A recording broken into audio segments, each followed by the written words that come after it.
మీరు ఈ మాట రాజకీయాల గురించి ఎప్పుడోకప్పుడు వినుంటారండి. నేను చెప్పబోతున్న ఈ మాట ఏంటంటే, మా తాతయ్య గారు కానీ మా నాన్నగారు కానీ సందర్భం వచ్చినప్పుడు చాలాసార్లు అంటాం నేను విన్నాను. ఏమనంటే, రాజకీయం ఇది రాజకీయం, ఒక రాత్రే ఏంటి మలుపు తిరిగిపోద్ది అని అనేవారు.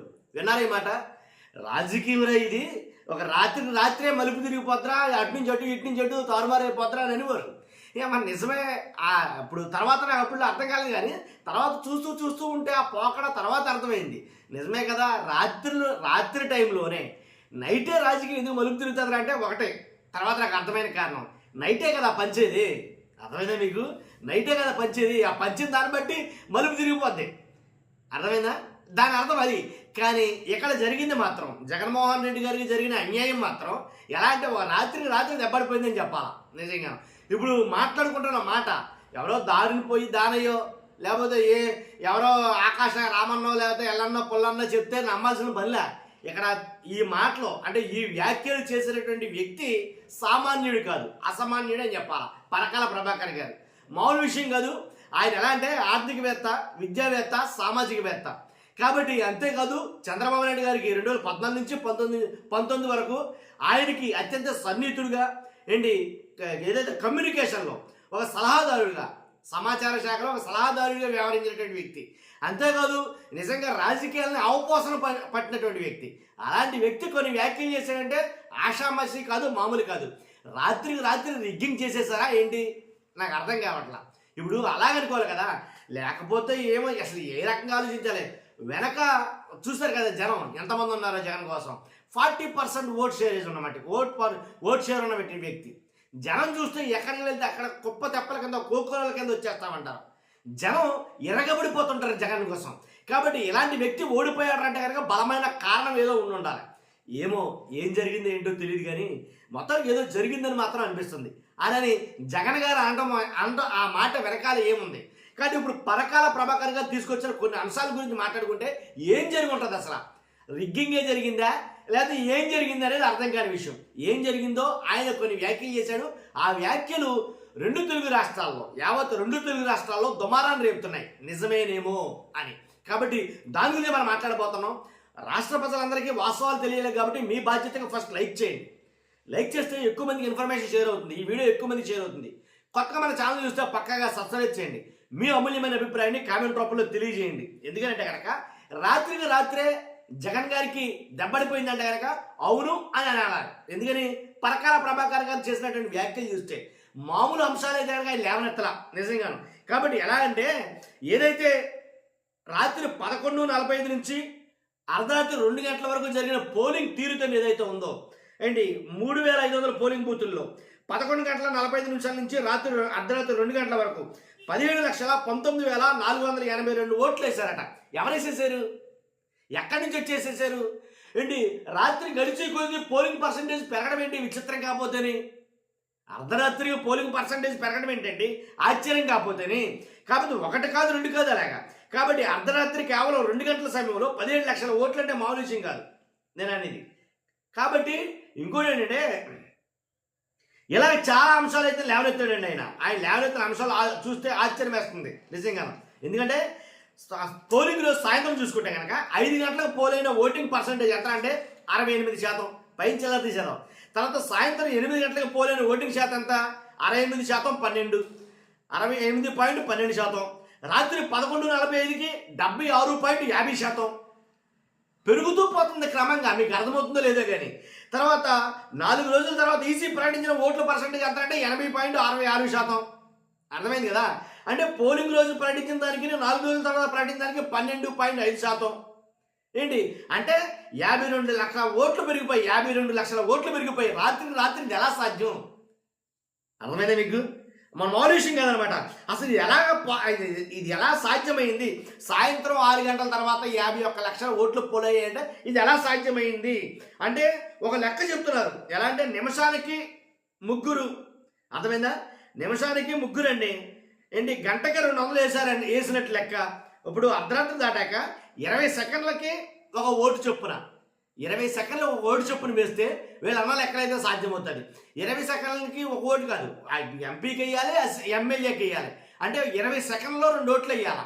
ఎవరిని దాటుకుంటూ పోలింగ్ బూత్లో నడుచుకుంటూ వచ్చి ఏంటి పోలింగ్ ఏజెంట్ ఎవరైతే ఉంటారో అతను దాటుకుని పోలింగ్ సెక్షన్ ఆఫీసర్ దగ్గర దాటుకుని ఏంటి వీవీప్యాట్ నొక్కి వీవీప్యాట్ మనం ఏదైతే నొక్కామో ఆ వీవీప్యాట్ దాంట్లోంచి పడడానికి 6 సెకండ్స్ పడుతుందంట.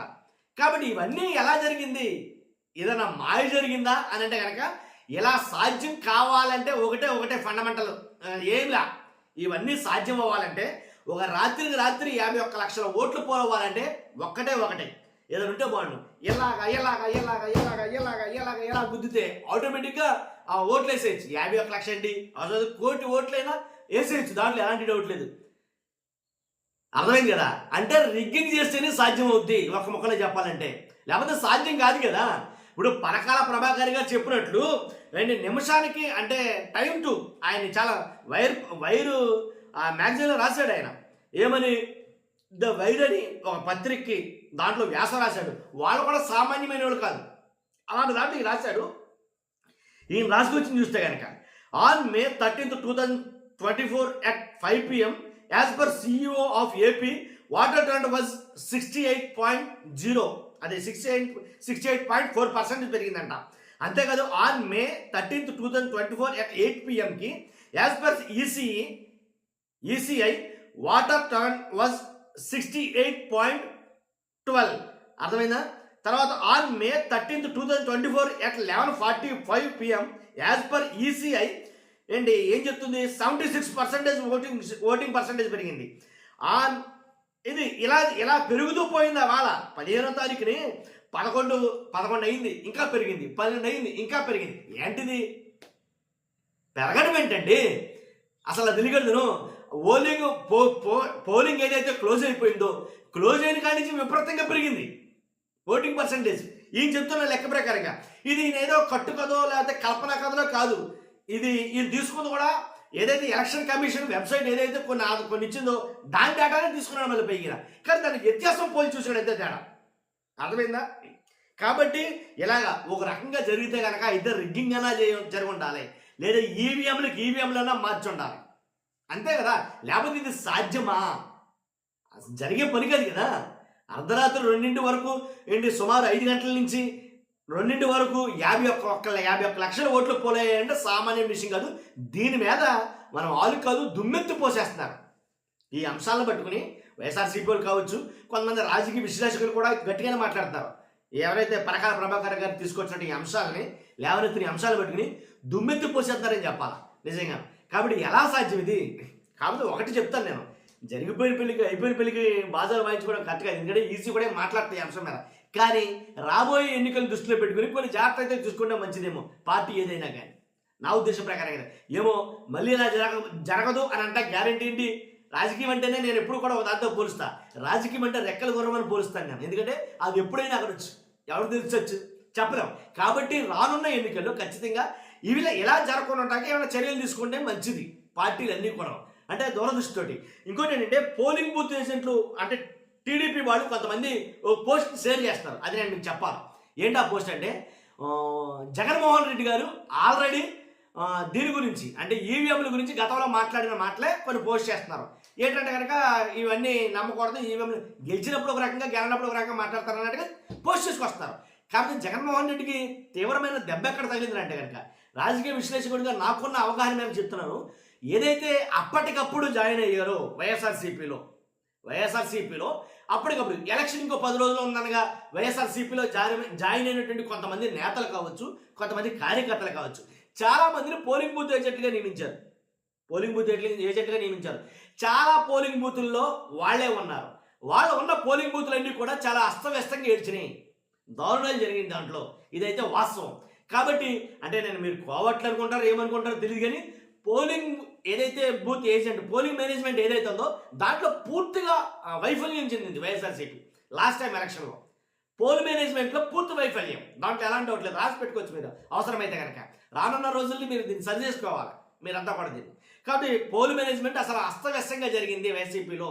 బూత్ మేనేజ్మెంట్ తెలియలేదు. కాబట్టి పోలింగ్ బూత్ ఏజెంట్లు ఎవరు ఉన్నారు ఎవరికి అర్థం కాని పరిస్థితి. కానీ ఈ రకంగా గందరగోళంగానే జరిగింది వైఎస్ఆర్సీపీకి. కానీ ప్లాన్డ్గా పక్కగా పద్ధతి ప్రకారంగా వెళ్ళాలంటున్న వాళ్ళు ఏం జరిగిందో మీకు తెలుసు అంతా కూడా. కాబట్టి ఇవన్నీ జరిగినాయి అంటే కనుక అలాంటివన్నీ జరుగుతాయి. మీ పోలింగ్ బూత్ ఏజెంట్లు లేరా లోపల? ఎవరు పడితే వాళ్ళు లింక్ కొట్టేసుకుంటా కనుక ఆ పోలింగ్ బూత్ ఏజెంట్లే వైఎస్ఆర్సీపీ వాళ్ళు కాదు. అర్థమైందా మీకు? లోపల ఉన్న పోలింగ్ బూత్ ఏజెంట్లు చాలా పోలింగ్ బూతుల్లో ఇది జరిగింది. అదండి మొత్తానికి విషయం ఏంటది. దీని మీద పెద్ద చర్చ నడుస్తుంది ఆంధ్రప్రదేశ్లో. బీభత్సం ఎలా అంటే ఒక రకంగా వారు జరుగుతుందని చెప్పాలి నిజంగా. కాబట్టి ఎన్ని అనుకున్నా ఏం చేసుకున్నా సరే ఇంకా అయిపోయింది. జరగాల్సింది జరిగింది. ఇంకా దాన్ని ఎవడో మార్చలేడు నన్ను అడిగితే కనుక. చూద్దాం రానున్న ఎలక్షన్లు ఎలా జరగబోతాయి అనేది. Thank you very much.